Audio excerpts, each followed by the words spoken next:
Hai brother, selamat datang di channel Brother to Pro. Dalam video kali ini kita akan membahas strategi powerful dalam trading, yaitu multi-time frame analysis. Nah, teknik ini bisa membantu kalian memahami pergerakan harga dengan lebih jelas dan meningkatkan akurasi dalam mengambil keputusan. Nah, jadi silakan simak video ini sampai habis.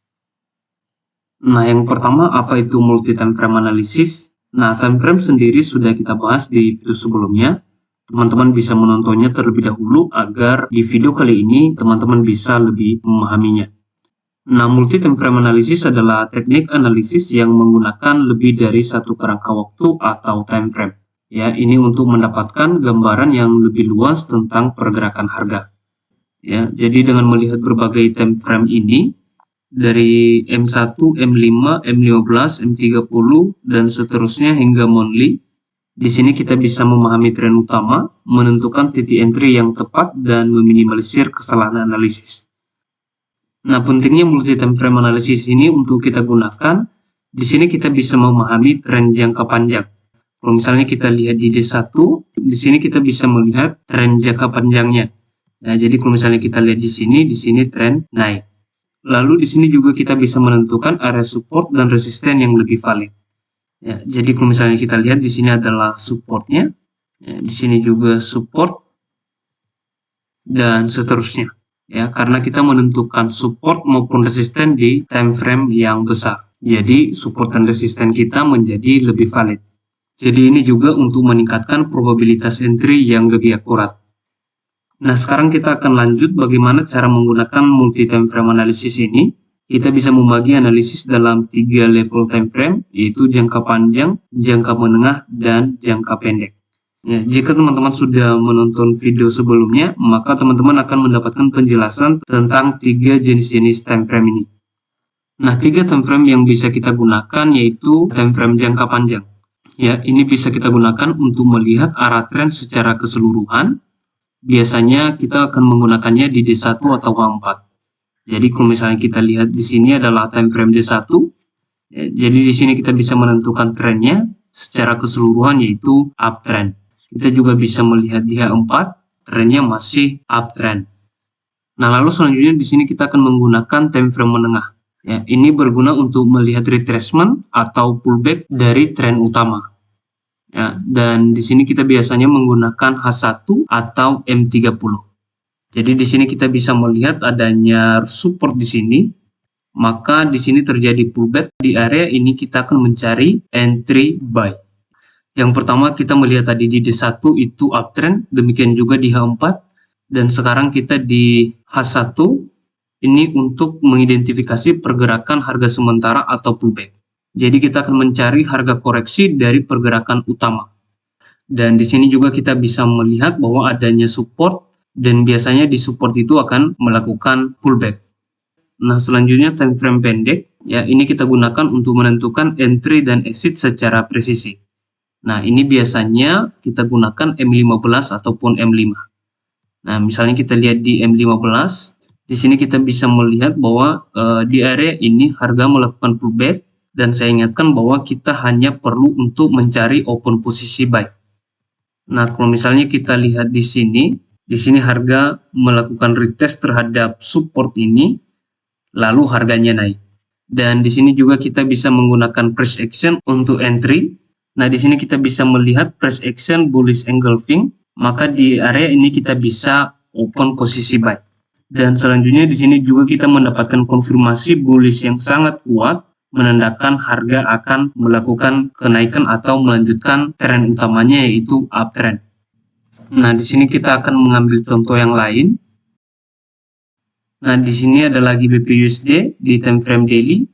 Ya, ini yang pertama kita lakukan adalah melihat uptrend secara keseluruhan, dan di GBP USD untuk time frame daily itu uptrend. Jadi kita akan mencari entry posisi buy. Kita akan mengkonfirmasi dulu di H1 apakah ada pullback atau pola pembalikan. Nah, kalau misalnya kita lihat di harga sekarang telah melakukan penembusan resisten, dan kita bisa melakukan open posisi buy. Lalu selanjutnya di sini juga kita bisa mendapatkan pullback terjadi retracement di area support dan melakukan kenaikan. Nah, kita akan melakukan eksekusi di M15. dengan entry berbasis price action, atau kita juga bisa menggunakan indikator. Nah, untuk kombinasi indikator akan saya bahas di video selanjutnya. Nah, di sini kita akan mencari price action. Coba saya zoom. Nah, di sini kita bisa lihat ada bullish engulfing, lalu sebelum itu ada doji, menandakan bahwa harga akan melanjutkan uptrend. Ya, di sini ada bullish engulfing, lalu setelahnya juga ada bullish engulfing. Dan di area ini kita bisa entry buy ataupun di area ini.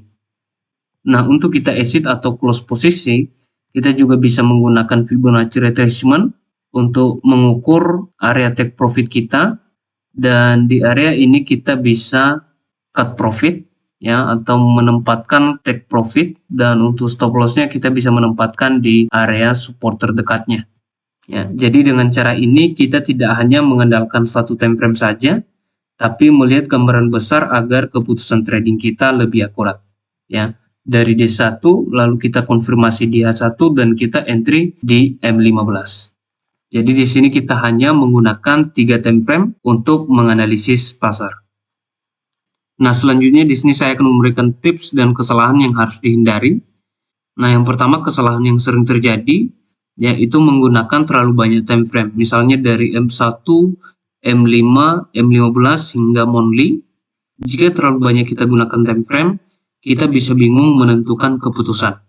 Demikian juga ketika kita menentukan support dan resisten, jika kita menentukan di time frame M1 hingga monthly, maka resisten dan supportnya terlalu banyak sehingga chart kita akan penuh dengan garis.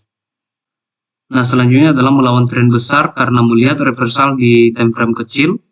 Ini juga menjadi kesalahan yang seharusnya kita harus mengikuti tren utama atau tren besarnya di time frame D1 atau di atas time frame D1 ini, ya. Jadi kalau misalnya kita lihat di time frame D1 naik, maka kita harus mencari entry posisi buy. Ya, jadi biasanya kesalahan yang terjadi itu dimulainya dari M1, baru M5, baru M15. Nah, jadi seharusnya kita harus memulai dari time frame besar untuk melihat tren. Jadi selanjutnya juga terlalu cepat untuk masuk pasar tanpa menunggu konfirmasi di time frame utama. Jadi seperti konfirmasi price action tadi, atau jika ada indikator, trader rata-rata tidak menunggu konfirmasi tersebut. Nah, untuk tips bagaimana menggunakan multi time frame analysis ini, nah yang pertama gunakan maksimal 3 time frame yang sesuai dengan gaya trading kalian. Jadi seperti yang kita contohkan tadi, dari D1, H1 untuk konfirmasi, dan M15 untuk entry. Di D1 adalah untuk melihat tren utama atau tren besar. Nah, yang kedua kita harus mengikuti tren besar agar probabilitas dari entry kita itu lebih tinggi. Nah, jadi kalau misalnya tren utamanya itu uptrend, maka kita harus cari open posisi sell, sehingga lebih besar kemungkinan harga akan naik. Demikian juga ketika tren turun, maka kita harus mencari entry posisi sell. Nah, lalu yang ketiga kita harus menggunakan price action atau indikator sebagai konfirmasi tambahan. Nah, seperti contoh yang sudah kita bahas tadi. Nah, untuk konfirmasi tambahan dengan indikator kita akan bahas di video selanjutnya. Jadi itulah teknik multi time frame analysis yang bisa meningkatkan akurasi trading kalian. Jangan lupa selalu latihan dan disiplin dalam menerapkan strategi ini. Kalau kalian suka video ini, jangan lupa like, comment, dan subscribe untuk mendapatkan update seputar trading lainnya. Sampai jumpa di video berikutnya dan salam profit.